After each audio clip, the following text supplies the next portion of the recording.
ये शुरू करते हैं आज एक्सरसाइज 1.3। देखिए एक्सरसाइज 1.3 के कुछ क्वेश्चन है, देखिएगा। ये कह रहा है कि रिक्त स्थान में प्रतीक सबसेट है या सबसेट नहीं है भरकर सही कथन बनाइए। ठीक है, ये इसका सबसेट यानी उपसमुच्चय है कि नहीं ये बताना है। ठीक, तो पहला दे रखा है 2 3 4 और दे रखा है 1 2 3 4 5। देखिए एक चीज़ समझिएगा कि 2 3 4 अगर हमने मान लीजिए ए को मान लिया 2 3 4 है, अब बी में 1 2 3 4 5, क्या इस बी के अवयव जो हैं या ए के अवयव जो हैं वो बी में हैं? तो हमें क्या दिख रहा है 2 3 4 सीधे सीधे बिलोंग्स कर रहा है, 2 3 4 यहाँ भी है, यानी ये इसका क्या हो गया सबसेट होगा। तो यहाँ पे साइन आ जाएगा आपका सबसेट है। ठीक, इसी प्रकार से दूसरा है ए बी सी, क्या सबसेट है बी सी डी का? क्या इसके सारे अवयव इसमें हैं? नहीं है ना, क्योंकि देखो यहाँ पे डी है ही नहीं, यहाँ डी है। ठीक, यहाँ पे एक और एक्स्ट्रा आ गया, तो क्या बोले, और ए देखिए इसका ए इसमें नहीं है, अगर ए यहाँ होता तो ये सबसेट कहलाता, तो ये आ जाएगा सबसेट नहीं। ठीक, उसके बाद आपके पास थर्ड है, जैसे कि आपके विद्यालय की कक्षा 11th का एक विद्यार्थी है, अगर हम ए मान लें इसको। ठीक है, यानी कक्षा 11 का कोई छात्र है। ठीक, और क्या ये सबसेट है कि आपके स्कूल का कोई छात्र है? तो जाहिर सी बात है क्लास में होगा तो पूरे स्कूल में तो होना ही है, तो ये भी क्या कहलाएगा सबसेट है। उसके बाद किसी समतल में स्थित एक वृत्त है। ठीक, किसी समतल में स्थित एक वृत्त है, किसी समतल में स्थित सभी वृत्तों का समुच्चय होना चाहिए इसका मतलब। ठीक, और एक समान समतल में वृत्त है जिसकी त्रिज्या 1 इकाई है। ठीक है, इसको थोड़ा समझ लेते हैं। देखिए कह रहे हैं कि x, जहाँ x किसी समतल में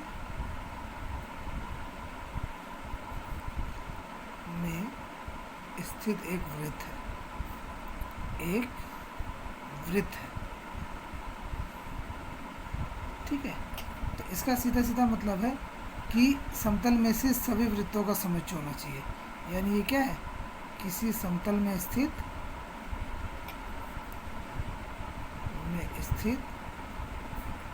सभी वृत्तों का समुच्चय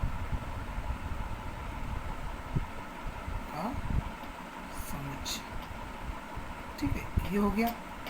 अब वो कह रहा है बी पार्ट क्या कह रहा है कि x एक समान समतल में वृत्त है जिसकी त्रिज्या 1 इकाई है। ठीक है, तो उसका क्या अर्थ हो गया, x एक समान समतल में स्थित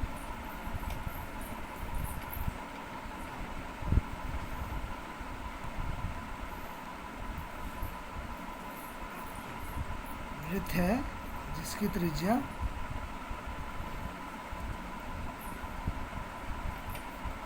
1 इकाई है।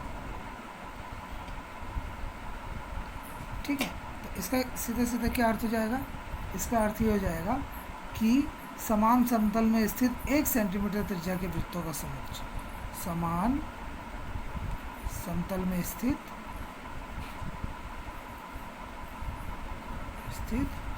1 सेंटीमीटर त्रिज्या के वृत्तों का समुच्चय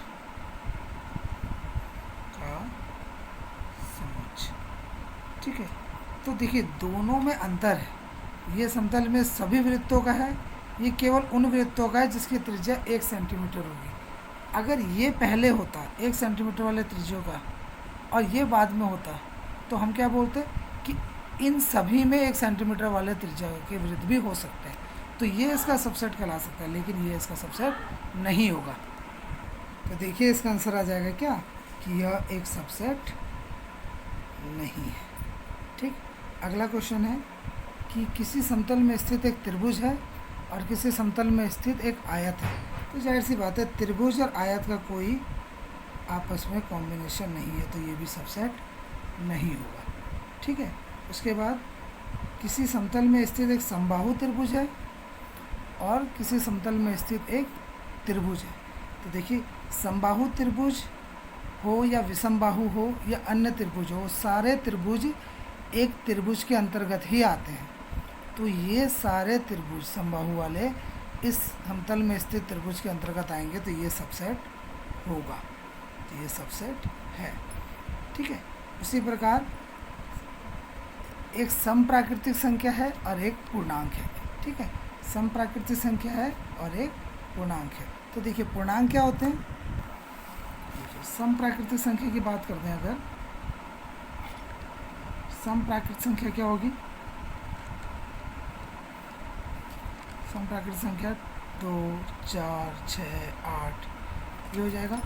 और पूर्णांक क्या होते हैं, पूर्णांक होते हैं अगर धन पूर्णांक की बात करें तो 0, 1, 2, 3, 4, 5, 6 ऐसी 100। ठीक है, तो इसके अंदर ये समप्राकृतिक संख्या भी है, तो इसीलिए ये भी क्या हो जाएगा, सबसेट होगा। ठीक है, यहाँ पे हम लगा देंगे साइन, सबसेट है। तो ये था आपका 1.3 का पहला क्वेश्चन। अब आ जाते हैं दूसरे क्वेश्चन में कि जांचिए कि कथन सत्य है अथवा असत्य। तो देखिए ए बी सबसेट नहीं है ए सी और बी का, क्या ये सही है। देखो ए बी इसमें भी है, ए बी इसमें भी है, तो ये सबसेट होना चाहिए, यानी यह असत्य है। ठीक है, पहला वाला असत्य है। उसके बाद दूसरा ए ई, या ये क्या है, अंग्रेजी वर्णमाला का एक स्वर है। तो देखिए ए ई भी स्वर है और अंग्रेजी वर्णमाला के स्वर का मतलब ये सारे के सारे क्या हो जाने चाहिए, ए ई आई ओ यू। तो क्योंकि ये दोनों इसमें है तो इसलिए ये भी क्या हो जाएगा, ये सत्य है। ठीक है, उसके बाद 1 3 5, 1 2 3 और 1 3 5। तो क्योंकि यहाँ 2 है और यहाँ 2 नहीं है, तो ये सबसेट दिखा रहा है, तो ये असत्य है। ठीक है, उसके बाद अगला है, अगला आपको कह रहा है कि ए सबसेट है ए बी सी का, ये भी सत्य है। ठीक है, ए सबसेट है, बिलोंग्स करता है ए बी सी, क्योंकि ये एक समुच्चय है, अवयव बिलोंग्स करते हैं, समुच्चय बिलोंग्स नहीं करते हैं, इसलिए ये असत्य है। ठीक है, ये सबसेट का साइन नहीं है, बिलोंग्स का साइन है। ठीक है, उसके बाद x 6 से कम समप्राकृतिक संख्या है और x प्राकृतिक संख्या है जो 36 को विभाजित करती है। देखिए यहाँ पे क्या है कि समप्राकृतिक संख्या 6 से कम कौन सी होगी, देखिए 6 से कम समप्राकृतिक संख्या ये हो जाएगी आपके पास 2 और 4। ठीक है, और प्राकृतिक संख्या जो 36 को विभाजित करती है। ठीक है, 36 को विभाजित करने वाली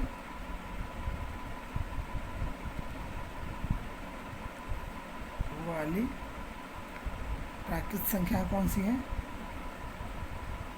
ये हो जाएगी आपके पास शुरुआत से 1 2 3 4 6 12 36 और स्वयं 36 ये हो जाएंगे। ठीक है, तो देखिए क्या ये इसमें है, तो हाँ है, और ये दिखा भी रहा है सबसेट है, तो ये भी क्या हो जाएगा आपके पास, ये भी सत्य है। ठीक, इसको भी हम बोलेंगे सत्य है। प्रश्न नंबर 3, मान लीजिए ए 1 2 और ब्रैकेट के अंदर भी एक और 3 4 है और फिर कॉमा 5, निम्नलिखित में से कौन सा सत्य कथन सही है और कौन सा नहीं है, क्यों।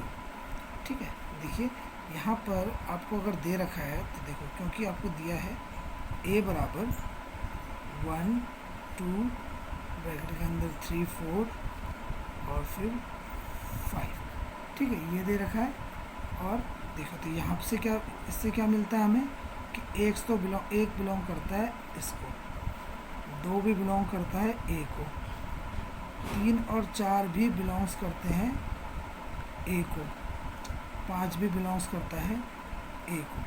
ठीक है, अब आ जाते हैं उपसमुच्चयों की बात करते हैं। उपसमुच्चय की बात करें तो 5 तो समुच्चय होगा ए का। ठीक है, एक समुच्चय सबका होता है, एक भी होगा सबसेट ए का। ठीक है, 2 भी होगा सबसेट ए का, ठीक है, और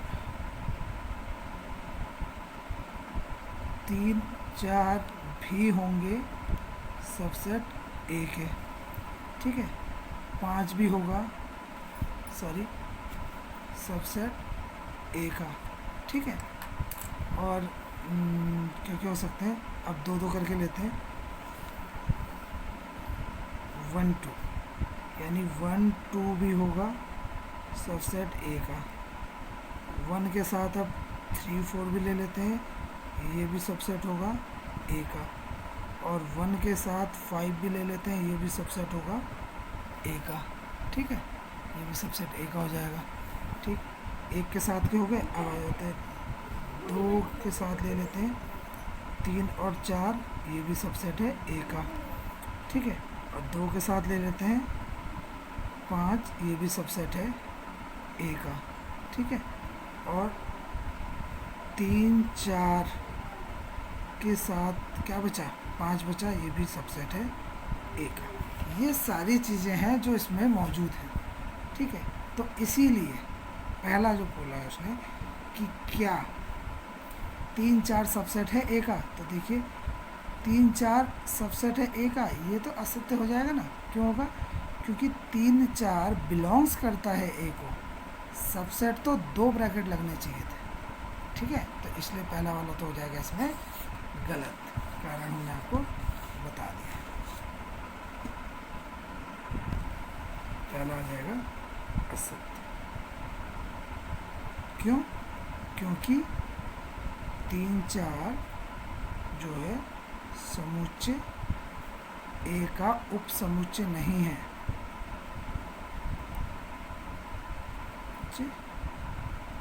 नहीं है, पहला, ठीक। सेकंड,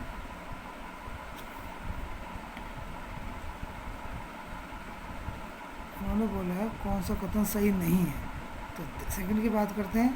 तो 3 4 बिलोंग्स करता है, देखिए 3 4 बिलोंग्स करता है ए को, तो दूसरा वाला तो सत्य हो गया, ठीक है। सेकंड वाला है सत्य, उसका रीज़न नहीं बताना सत्य वाले के लिए। थर्ड वाला देखते हैं। थर्ड वाला कह रहा है कि ये ब्रैकेट के अंदर 3 4 बिलोंग्स कर सबसेट है ए का, बिल्कुल सही, ये भी सत्य है, ठीक है। चौथा देखिए, एक बिलोंग्स करता है को, सत्य है। पांचवा देखिए, एक सबसेट है ए का, ये हो गया आपका असत्य, क्योंकि एक जो है अवयव है, और अवयव कभी भी क्या होता है, अवयव कभी भी उप समुच्चय नहीं होता। एक क्या है, ए का अवयव है, ना कि उप समुच्चय, ठीक है। उसके बाद आ जाते हैं छठे पे। 6 नंबर का कह रहा है कि 1 2 5 सेट है ए का, तो देखिए 1 2 5 सब सेट है ए का, लिखा होगा कहीं ना कहीं। 1 2 5 सब सेट,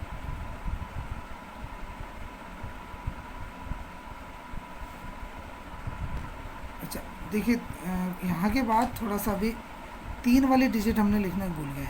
देखिए जैसे 1 2 5 सबसेट होगा, ये बिल्कुल सही है, ये भी सत्य है, ठीक है। इसी प्रकार से इसके पूरे सबसेट लिख लेते हैं। 1 2 और 3 4, ये भी सबसेट होगा ए का। 1 3 4 5, ये भी सबसेट होगा ए का। 1 2 5, ये भी सबसेट होगा ए का। 2 3 4 5, ये भी सबसेट होगा ए का। और 1 2 3 4 और 5, ये भी सबसेट होगा ए का, ठीक है। तो इसके अकॉर्डिंग ये वाला सत्य है, ठीक है। उसके बाद सातवां देखते हैं। इसमें सातवां क्या कह रहा है, सातवां कह रहा है 1 2 5 बिलोंग्स करता है ए को, तो ये असत्य हो जाएगा, ठीक है, क्योंकि ये भी सबसेट नहीं है, ठीक। उसके बाद आठवां 1 2 3 बिलोंग्स करता है ए को, क्योंकि 3 क्या है, अलग से नहीं है सबसेट, तो ये भी क्या आ जाए, असत्य हो जाएगा, ठीक है। इस असत्य क्यों होगा ये वाला, क्योंकि देखिए वो पहले वाले केस में क्या था, एक 3 और 4 अगर ब्रैकेट में होता तब वो क्या कहते हैं, सबसेट कहलाता, लेकिन ब्रैकेट में नहीं है तो ये सबसेट नहीं होगा। ठीक है, क्योंकि इसका क्या अर्थ हो जाएगा, इसका आंसर है क्योंकि 1 2 3 समुच्चय के उप समुच्चय में से कोई भी नहीं है। ठीक है, उप समुच्चय ये और ये है। ठीक है, तो ये भी असत्य है। उसके बाद 9th वाला देखिए, 9 5 बिलोंग्स करता है ए को, 5 बिलोंग्स नहीं करता ए को, असत्य है। ठीक है, इज नॉट, इसलिए ये भी आ जाएगा असत्य, इज नॉट बिलोंग्स टू ए। हाँ, वो उसका सबसेट ज़रूर कहलाएगा। 10th वाला है देखिए, 5 सबसेट ए का, ये सत्य है। ठीक है, और लास्ट पॉइंट है आपके पास 11 कि 5 को ब्रैकेट के अंदर नहीं लिखते हैं, इसलिए ये भी क्या है, असत्य है। ठीक, चौथा, निम्न समुच्चय के सभी उप समुच्चय लिखे। देखिए ए, तो इसका उप समुच्चय कौन कौन से हो जाएंगे, एक तो ए स्वयं और दूसरा इसमें कुछ है नहीं तो 5। ठीक है, 2 उप समुच्चय हो जाएंगे इसके। ठीक है, दूसरा आपका पास ए और बी, तो देखिए पहला तो आएगा पहला तो आ जाएगा आपका 5, दूसरा ए, तीसरा बी, चौथा ए बी। ठीक, बहुत ज़्यादा जगह छोड़ दिए। ठीक है, देखिए उसके बाद आपके पास 3rd और 4th आपके क्या है, घर के लिए है। 3rd है आपके पास कि 1 2 3। ठीक है, ये आपके लिए होमवर्क है। ठीक, ये आप लोगों के लिए होमवर्क है, ये आप करेंगे। ठीक है, अब आ जाते हैं अंतराल रूप में लिखना है हमने। क्वेश्चन नंबर 6 है, अंतराल रूप में लिखिए, यानी x जहाँ x बिलोंग्स टू r और जो कि -4 से बड़ा है x और 6 या उसके बराबर है। ठीक है, तो देखिए क्या होना चाहिए यहाँ पे, देखिए x बिलोंग्स कर रहा है क्योंकि x बिलोंग्स टू r। ठीक है, तथा x का मान जो है वो जो है क्या है, x का मान -4 है और x क्या है, 6 से भी है। ठीक है, तो यानी सीधे सीधे क्या हो जाएगा, r का मतलब रियल नंबर यानी वास्तविक संख्या। तो देखिए वास्तविक संख्या वो जो -4 से बड़ी हो, -4 से बड़ी कौन कौन सी हो जाएगी, -3, -2, -1, 0, 1, 2, 3, 4, 5 और देखिए यहाँ लिखा है 6 से छोटा या 6 के बराबर, 6 से छोटे सब लिख दिए, 6 के बराबर भी लिखना है। ठीक है, तो आ जाएगा 6 तक। ठीक है, इसलिए अंतराल रूप लिखना है तो अंतराल क्या आ जाएगा, देखिए अंतराल में क्या आ जाएगा, अंतराल लिखने के लिए हमें सबसे पहले वो देखना है कहाँ से शुरू हुआ है, -4 से शुरू हुआ है। ठीक है, तो ये आ जाएगा -4। ठीक है, और कहाँ तक जा रहा है, ठीक है 6 तक जा रहा है। देखिए 6 तक ये पूरा क्लोज हो गया है। ठीक है, लेकिन यहाँ पर क्या है, इससे बड़ा है, तो इससे बड़ा है तो देखिए तो -5 से भी तो बड़ा हो सकता था, है ना। 6 से आगे तो नहीं जा रहा है, 6 पे क्लोज कर दिया है, लेकिन इधर बढ़ सकता है, इसलिए इधर हमने ये लगाया है, इधर वाला हमने बड़ा ब्रैकेट लगाया है। इसी तरीके से देखिए दूसरा क्वेश्चन है, x जहाँ x बिलोंग्स टू r -12 से बड़ा और -10 से छोटा। तो देखिए क्या क्या हो सकता है वो। ठीक है, -12 से -10 खुला अंतराल है। ठीक है, जिसमें -12 -10 दोनों खुले अंतराल वाले हैं। ठीक, क्यों,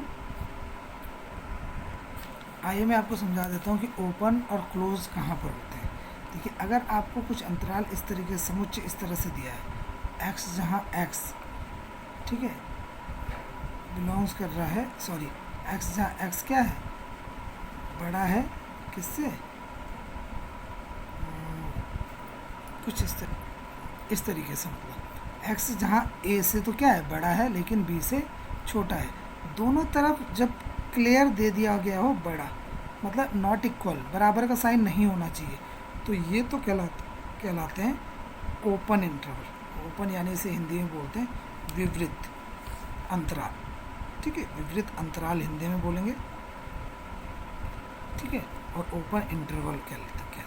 ठीक है, और अगर समुच्चय कुछ इस तरीके से है कि x जहाँ a इज लेस देन और इक्वल टू x और greater than equal to b, यानी एक्स ए का जो मान है वो एक्स से क्या है, बड़ा है या उसके बराबर है, ए के बराबर है एक्स का मान, और या फिर बी के बराबर है या बी से छोटा है। तो जब दोनों में बराबर आ जाता है, ग्रेटर के साथ बराबर भी आता है, तो ये कहलाता है क्लोज्ड इंटरवल, या इसको लिखते हैं समवृत्त या बंद अंतराल। ठीक। तीसरा केस, अर्ध समवृत्त में दो केस होते हैं। अगर ए इस तरीके से पहले दिखा दिया, अगर ये फर्स्ट में आ गया, तो इसको हम लिखते हैं ये, और इधर वाले को लिखते हैं क्लोज। इस वाले को देखो, दोनों को क्या लिखते थे, ए और बी। इनमें दोनों को लिखते थे ए और बी, इस तरीके से। ठीक है, इसमें लिखते हैं ऐसे, और यदि इस तरीके से हो, ठीक है, मतलब इक्वल ये वाला इस तरफ हो, तो इसमें आ जाता है ए और बी। ठीक है, उम्मीद है अब समझ आ गया होगा आपको। अब देखते हैं, अब इस क्वेश्चन को देखिए और समझिएगा ज़रा। ठीक है, एक्स कह रहा है आर से बिलोंग्स करता है, ठीक है, लेकिन एक्स क्या है, -12। देखिए इधर ओपन है, बराबर का चिन्ह नहीं है, इधर भी बराबर का चिन्ह नहीं है। ठीक है, तो इसलिए एक्स की वैल्यू कहाँ से है, -12 से बड़ा है, यानी -11, और -10 से छोटा, यानी केवल -11 ही रहेगा। तो इसलिए ये हो जाएगा आपके पास -12, -10, ये अंतराल आ जाएगा इसमें। ठीक है, इस तरीके का क्वेश्चन है। ठीक, अब आ जाते हैं आपके पास थर्ड क्वेश्चन, जैसे होमवर्क के लिए दे दिया आपको कि इस तरीके से देखिए, पहले ग्रेटर और इक्वल भी है, यहाँ पर नहीं है, तो आप समझ सकते हैं। यहाँ दोनों तरफ है, तो यहाँ भी आप समझ सकते हैं। ठीक है, अगला क्वेश्चन 5 को देखिएगा कि पी ए के कितने अवयव है यदि ए बराबर रिक्त समुच्चय यानी 5। क्योंकि ए बराबर 5 है, तो उप समुच्चय की संख्या केवल एक ही होगी, इसलिए अवयव की संख्या भी एक ही होगी। ठीक है, निम्न अंतरालों को समुच्चय निर्माण के रूप में लिखिए। अब आप देखिए, ठीक उल्टा है, जैसे -3 दोनों क्या है, दोनों ओपन है, दोनों ओपन है, तो हम इसको ऐसे लिख सकते हैं कि x जहाँ x बिलोंग्स टू कर रहा है r को, और -3 से बड़ा है x और इससे छोटा, बस ये हो गया इसका आंसर। ठीक है, दूसरा जैसे देखिए 6 और 12 है, दोनों क्लोज हैं, तो इसको कैसे लिखेंगे कि x जहाँ x बिलोंग्स करता है r को, और 6 से less than equal to x and greater than equal to 12, ये हो जाएगा आपके पास दूसरा। ठीक, देखिए ये दो हैं, एक तरफ ओपन है, एक तरफ क्लोज है। ठीक है, और ये एक तरफ यहाँ पे क्लोज है, इधर ओपन है, तो ये दोनों आप स्वयं करेंगे। ये आपके लिए दोनों क्वेश्चन क्या है, आपके लिए होमवर्क है।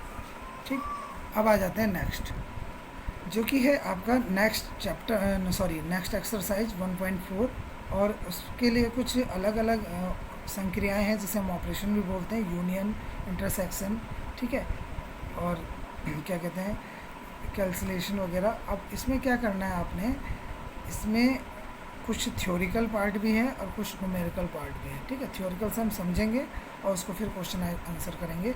तो आज के लिए तो काफ़ी लंबी हो गई है क्लास, आज के लिए बस इतना ही, बाकी हम पढ़ेंगे अगले लेक्चर में। ठीक है, जिन लोगों ने मेरे चैनल को सब्सक्राइब नहीं किया है, प्लीज़ सब्सक्राइब कर दीजिएगा, आपको वीडियो पसंद आई हो तो, और उम्मीद है आप लोगों को समझ आया होगा। ठीक, और जितना भी आप लोगों के लिए होमवर्क मिला है घर पे करने के लिए, तो प्लीज़ उसे कीजिएगा, ताकि आपका खुद का स्किल्स उसमें बढ़ेगा और आपको क्वेश्चन को सॉल्व करने में आसानी होगी। आज के लिए बस इतना ही, थैंक यू।